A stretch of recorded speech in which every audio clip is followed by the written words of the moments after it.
Do you want to learn Elliott Wave Theory? Well, if so, consider joining the Green Star Trading Patreon at Tier 2 or Tier 3. You will unlock this playlist, 14 video part series teaching you Elliott Wave Theory from scratch in a simple and easy to follow manner. You'll also get access to other playlists such as the My Chart series showing you how to set up my chart the same way I do, with the same indicators and tools configured the way I use them.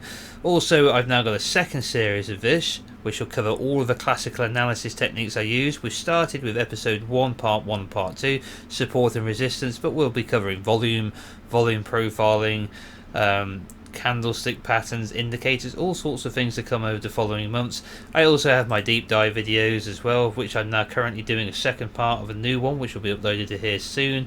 And I also have a trading playlist showing you how to use the standard trade setup, the STS, and a little bit on psychology and risk management as well. You can unlock all of these things by becoming a patron today at either Tier 2 or Tier 3. There are some other benefits to joining Tier 3, or you can just support the channel at Tier 1 for a £5 a month. Either way, I'm not going to read it all out to you. Follow the link in the description box below of the video you're watching now. Come over, have a read for yourself, and if you want to sign up, please feel free to do so. I would always recommend signing up at the start of the month so you get a full month's value for your subscription before Patreon charges you again. Alright guys, let's get back to the video. Hello everybody and welcome to Green Star Trading with me, Tom. All views, opinions and ideas expressed in this video are my own and do not constitute financial or trading advice in any way. Right, it's time for an update on Bitcoin, and we're going to start here on the daily time frame, looking at the BLX, taking a look at the long-term count before we come into the smaller time frame and look at the more recent price action. So, without further ado, let's have a quick explanation of what's going on. Let's keep it super simple. We are expecting price to unfold as a double zigzag. Now, it appears that the second zigzag, the Y wave, is going to be considerably longer than the W, but if we shift the chart into linear, you can see that it's actually not going to be significantly longer really at all. It's just a log chart skews the price data. So we're looking for a WXY, ABC and ABC. Now it doesn't really matter if there is a significant skew between these two and they have different measurements.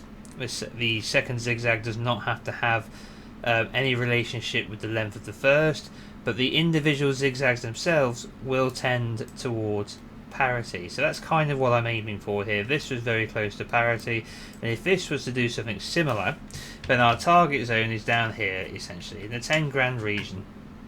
We've got fib projection of 1 from 1 A to B to find the C, and we've also got a projection of the W from the X to find the Y, and we've also got a 89% retracement in linear terms to here, which overlaps exactly the golden ratio, 61.8% retracement in log. We fall into a significant demand zone here where we've got this volume and the volume profile, which we can see better here on the visual range. And then we've also got a whole bunch of structural support down here as well in this box. So this is kind of where we're expecting the price to go over the long term. We're expecting another breakdown and, you know, more than 50% to fall out of the market from here. Okay, so another significant decline. Now I would love to be able to give you a bullish count, but the problem I've had, and I've been grappling with it for weeks now with our members on the Discord, is I cannot, and our Patreon members in general, I cannot get this to work as an impulsive wave. I cannot get it to work as a diagonal. I can't get it to work in the expanding variety or the contracting variety. Every time I spend looking at it at smaller subwave degree, it just looks corrective. Now, I won't say it's impossible because I'm not prescient. If there is something here that I can't see, then maybe it's bullish, but I can't see it, so I can't put it forward as an idea. And therefore, I see this as a corrective B wave, which is now complete, and we're coming 1, 2, 3, 4, 5 down. There is another option we will discuss on the smaller time frame, which is this is not complete yet. This is 3 waves higher. Okay, this is a possibility. We spoke about how this could be part of a larger corrective structure over the last couple of weeks, and then we will still look for this target down here. Okay, so we could have another swing high, trap some liquidity up here, breaking a previous high. A lot of people like to buy breakouts that would trap a lot of bulls, before bringing the price lower. So that is a possibility. We'll have a look at how we can interpret that on the smaller time frame. But the primary on the larger time frame for the moment is looking for the continuation of this double zigzag pattern down into this major demand, into this territory here, probably pushing us out into next year, maybe into next spring, or even into next summer. It depends how long this takes to get down here. Okay, it could be over fast, it could be over violently. We've seen before capitulations in Bitcoin can be over in a matter of weeks. Okay, the same can happen here. However, if we do step down in a more orderly fashion, then it could be something more like this. Okay, so all of that's yet to unfold. So that's the primary count on the long-term time frame. We do have a couple of alternates to discuss here as well, because if it's valid, and it's still valid as a count, we should always keep it as an alternate until it's invalid. So let's do that next. Okay, we're just going to remove these levels as the support. Let's just turn off the primary count then, and turn off these target fibs. Alright, and now let's bring up an old count which we first introduced back in October 21, when we were back up here and we were looking at this climb to potentially new highs, and I suggested the idea of it being a potential flat pattern. Now this has been hanging around for the longest time, and it is still a possibility. Okay, we could have gone A to the median line, B to the 61.8, and then broken or come all the way back to the edge of the pitchfork here. And this would be A, B, C. Okay, now this is taking a larger pivot from back here, for this being a 1 and a 2 into another fifth wave up. So yeah, I just like the geometry of this. It lines up really nicely. Let's just clear that out of the way though, so you can see more clearly what I'm looking at. Invalidation is at 13.83141. We've spoken about this before, the top of this wave 1 here. Wave 4 can't come beyond that, so it would be very deep already. The other issue I have is, although we can divide it as a flat, a zigzag, and then 5, which is 335, what we'd expect to see in a flat, the C has already gone beyond the 1618 projection of the A, so it's a very deep flat. Now it could go deeper. We have seen more often, I have to be honest, in my own observations over the last few years in crypto, we have seen more extreme C waves in both flats and zigzags than you would traditionally expect. So perhaps we need to have a slightly more open mind and use a wave 3 extension. But we can see now that we're beyond the 1618, the 2618 takes us beyond invalidation anyway. So if this is 5 waves in a flat, it has to finish pronto, and after this next breakdown has to complete before 13.831.41. Any move below that, this is not a legal structure. The next issue we're going to have, if we come much lower, is getting this to channel in any meaningful Elliott wave manner. So if we take the bottom of the wave 2, we can see that we're already out of the 1 to 3 to 4 to 5. So we would have to be using Elliott's second method to channel this as 2. Let's just make sure we get in the bottom. 2 to 4, we're assuming sometime before invalidation, and then from the 3 to find the 5. So you 2 to 4 to 5 would be somewhere, guesstimating somewhere back up here. Okay, maybe up to 250,000. And then that would be these 5 waves complete. It could just be beyond the 3. Okay, so it could come to the median line and be around a double top on a larger time frame, also a possibility. But if we're going 1 to 3 to 5, or in this case 2 to 4 to 5 from 3, then we still expect the channel. Right, so this is still possible until we go past that level, 13.831.41, and this is an alternate count that's still valid for the moment. I still suspect in the short term price to come lower, as I still can't see an impulsive move off of the low. Another alternate is our combo count. It's the exact same invalidation point, so it really doesn't matter how we interpret this. It's 1, 2, 3, 4 again. Looks like a flat, but actually subdividing as a flat into a zigzag. This would call for it to have already bottomed. It doesn't look like it has, so the invalidation point with another move down would have to be at 13.831.41, same as the flat target. So it's basically the same cap, just interpreted differently. You can look at it as a sideways combination, or you can look at it as a flat. I'm not sure which I prefer, hence why I've kept both, but they are the alternate count together because they have the same restrictions. Okay, it's just how you interpret it. But the primary is that we're going to come lower. Okay, that we're in a larger wave 1, not a wave 4, and we're going to come down in a primary wave 2 to find a low over the next few months. Alright then, I think that's all we really need to cover the counts on the long term. So what we'll do now is we'll come in and have a look at things on the smaller term. So let's come over to our other chart here. Okay. So down by the recent price action. So let's start with the primary interpretation first then, shall we? So let's come down to the 4 hours so we can see a bit of extra detail here.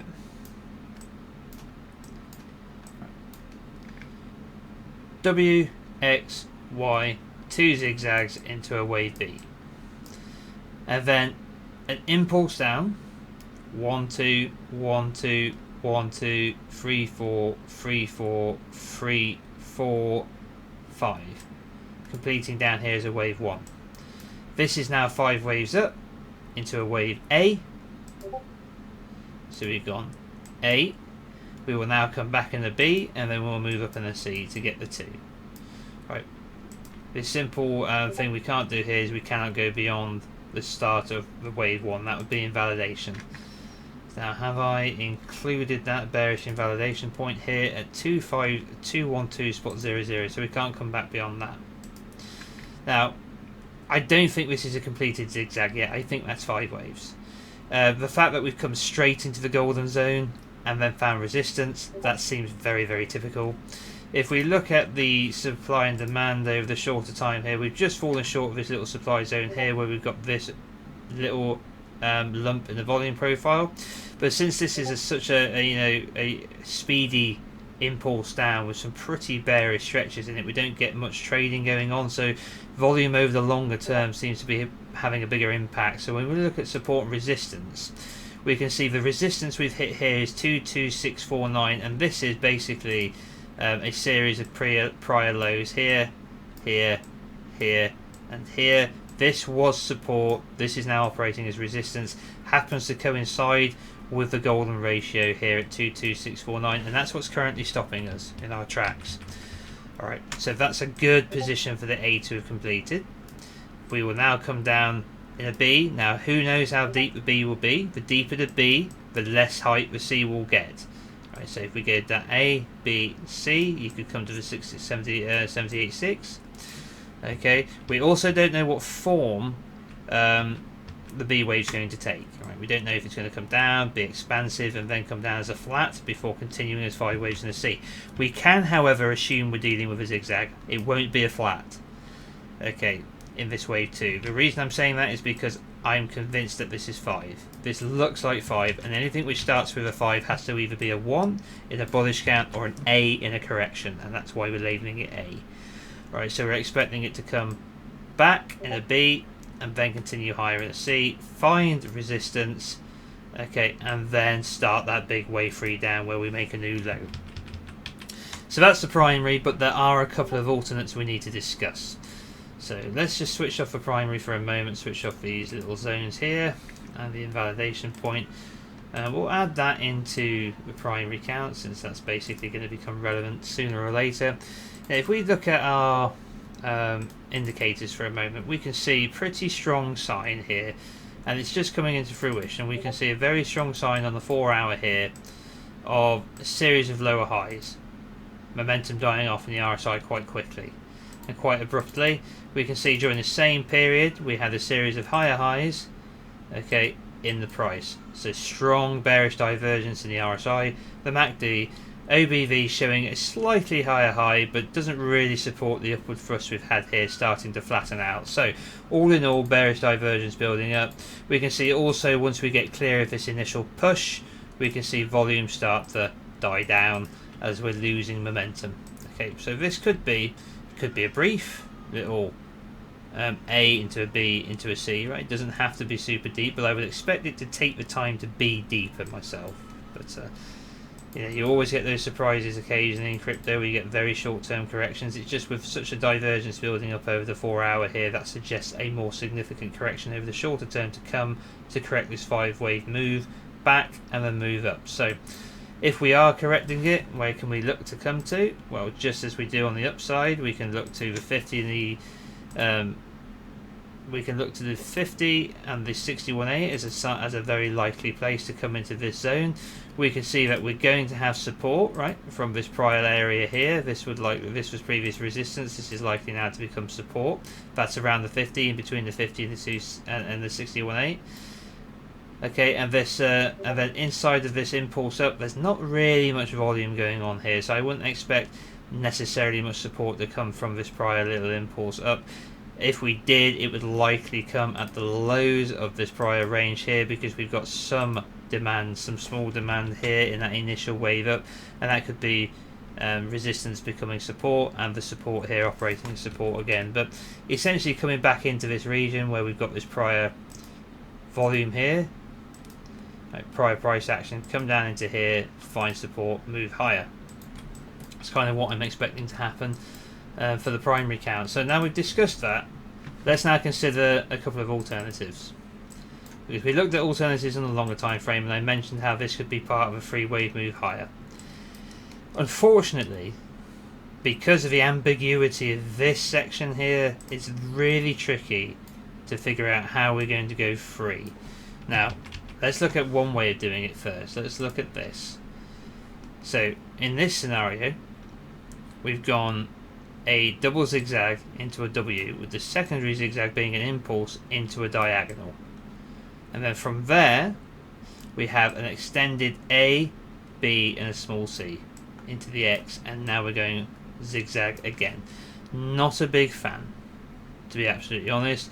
The length of the A is extreme, but the C does go beyond the A, and that's more important than the length of the C. But that's one way of interpreting it. Another way of interpreting it is that we've had a 3-wave move into a W here, and then we've had a flat for our X wave. Okay, so we've gone diagonal A, B, impulse in C, impulse in A, B, diagonal in C to get B, and then 1, 2, 3, 4, 5 down in C, in X, and now we're going to go A, B, C for Y. So once again, it's still a double zigzag, but we got a flat a flat X wave. Okay, like that 3-wave move with an expansive high. It is, you know, I think I actually prefer it, to be absolutely honest with you, as an alternate idea. So in this scenario, our invalidation point for the primary, if I can just find where I've put that, there it is. Why is that not showing up?